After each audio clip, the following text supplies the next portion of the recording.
Now, obviously goes without saying in a video like this, don't do this at home. I'm taking a risk. I'd rather you not, and I don't want to be responsible if you do yourself some injury as well. So let's just be safe, and if you do have one of these laying around, just don't do this.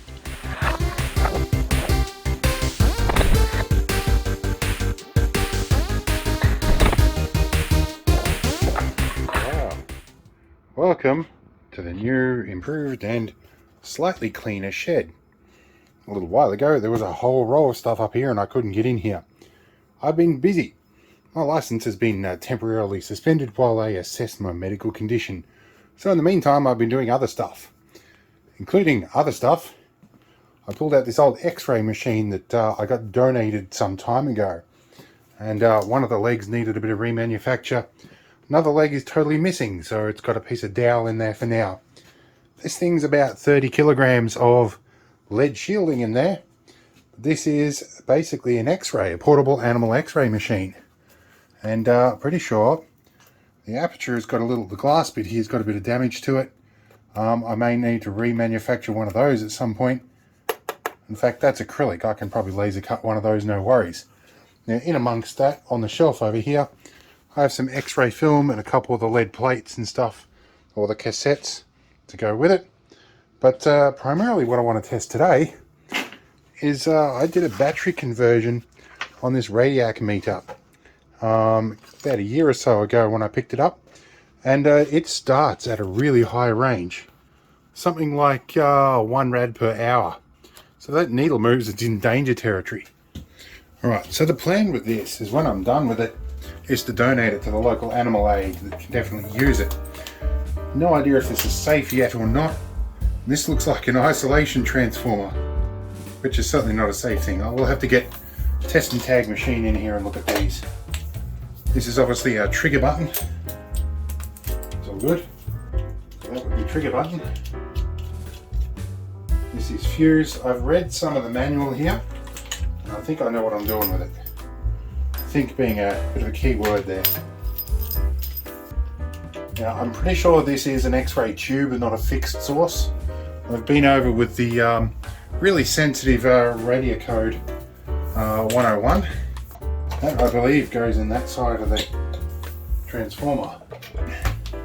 Oh, and we have this. This is for the this is the 24 volts for the light. So that's probably just a pass through. And this is probably just a 24 volt power supply for the aperture light. Okay, we're sort of looking at this upside down here. We're going to put our power setting to minimum first. Our aperture time at 0.15 for a second.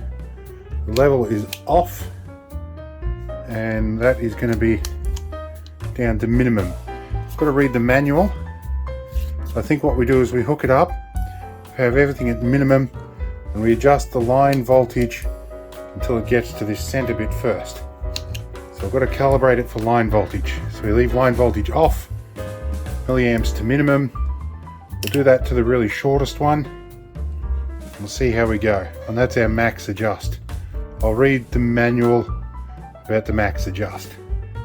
Now, if I manage to find the time, I will try and get this, at least a scan or some photos of this manual somewhere on my hosting. So step-by-step instructions. Connect the timer cable to an appropriate point on the machine. Timer cable's connected. Connect the power supply cable to the power source. I've done that. Check that the line voltage switch is off. Done that. Switch on the power source. Haven't done that yet. Turn the line voltage switch until the needle just touches the red line. Set the kilovolt voltage, 180 or 60, and set the milliampere range to what we want. Okay, we've got those at minimum. The line voltage adjustment is going to be interesting. I'm going to guess if that's too high, it'll pop the Xray tube. I guess I'm going to go full scale one direction, full scale the other, and set it in the middle roughly. I guess that's my best bet. Alright, let's plug it in. See what goes bang. Turn the line voltage switch until the needle just touches the red line. So this is LV for line voltage. There we go. Set our adjustment there. Well, that's right in the right spot.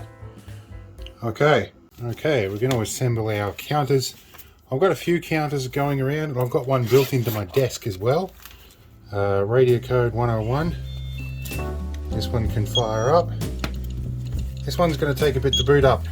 This is a GPS logging counter that I made from an open source kit that I had to have the boards manufactured for. We also have the one that I want to test, which is this one. This is my Radiacmeter. It's a radiation survey meter.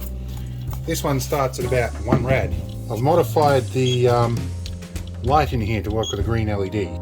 This is not working. I may need to check that the batteries aren't flat in there. Alright, one battery change later. Geiger counter unit is working. Batteries are reasonably okay. This I'm going to use as a personal dosimeter to make sure I'm not in the firing line. This one's a checksum. Where's a test source? Some thoriated welding electrodes, or at least the tips thereof. That one's alright. Test this. Okay, that's good. There's a whole documentary on this. Where are we here? Yeah, okay. Now I'm shutting down the logging side of this because I've got this one to do it and this one. This is just as a backup detector. Right, we will do that one after we've verified if the machine works. Okay, we've got one of the backing plates that is going to go on here. Do that. Alright, we will spin the whole thing around so I can see what we're doing. Now I need to adjust our shields to cover both of these. Put you in the zone a bit there. We've got things set to minimum. So I guess if we line our aperture up and push our button. Okay, I'm definitely in the zone here. Let's narrow this right down. Get a nice little pinpoint dot there. And get it back as far as we can. Yep. There's definitely a fair bit coming out of that. Now in actual fact I have another lead plate here. I'm going to line that up here to try and keep me out of the range just a little bit. Alright, let's turn this guy on. Turn you on and calibrate you up to 0. Yeah, I've got a green LED working in the back of this. Hopefully that will help.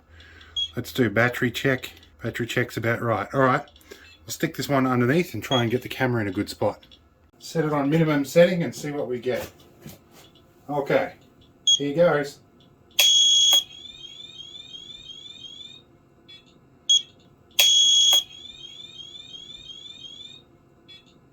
Alright, now I'll have to check the footage to see if it actually registered anything. That should prove if the ionization chamber works on that. Alright, I'm going to do this one more time for a short, and I don't want to get any more exposure than I have to. Alright, we're unplugged and we're going to shut things down now. Alright, and we want to turn the light off in this one. You can't get mercury batteries anymore, so I had to improvise. I have kept the originals fairly intact. And this one should keep a track of my count. At the moment it says 0.04 as an average, but it should keep the total dose in here as well.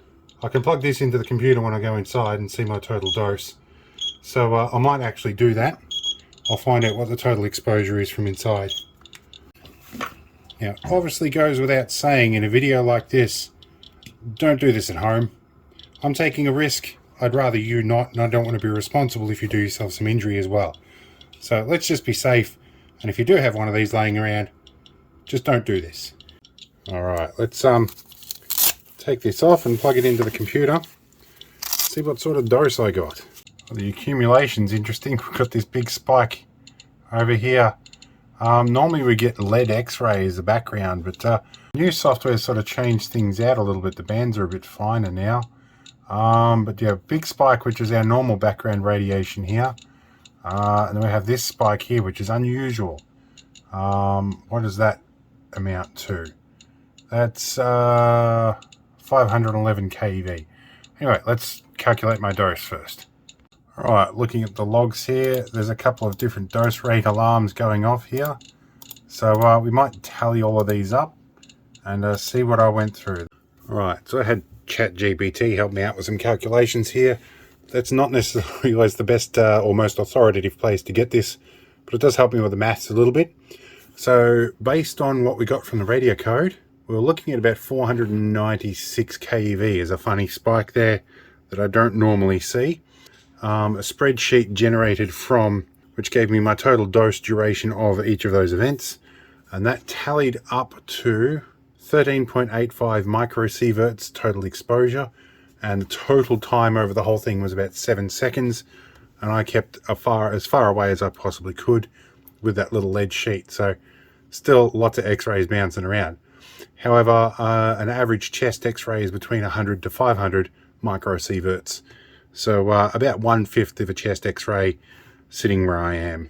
So certainly probably less than I would have got from the 15.5-hour flight I took to the USA. I could probably calculate that too. So that flight, I would have taken 46.5 microsieverts for that flight, because that flight's about 15.5 hours at about 39,000 feet. In the grand scale, things not that much exposure. Certainly not something I want to be exposed to all the time.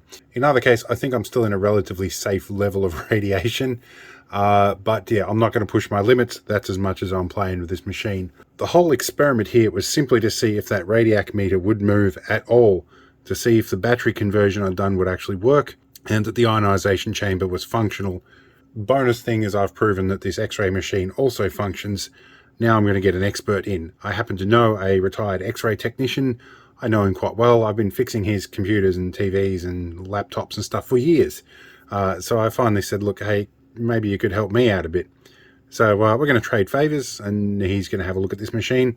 If we can make it safe, it'll go to the local animal aid, which deals with native animals and whatnot that have been injured and need care. So that should be good.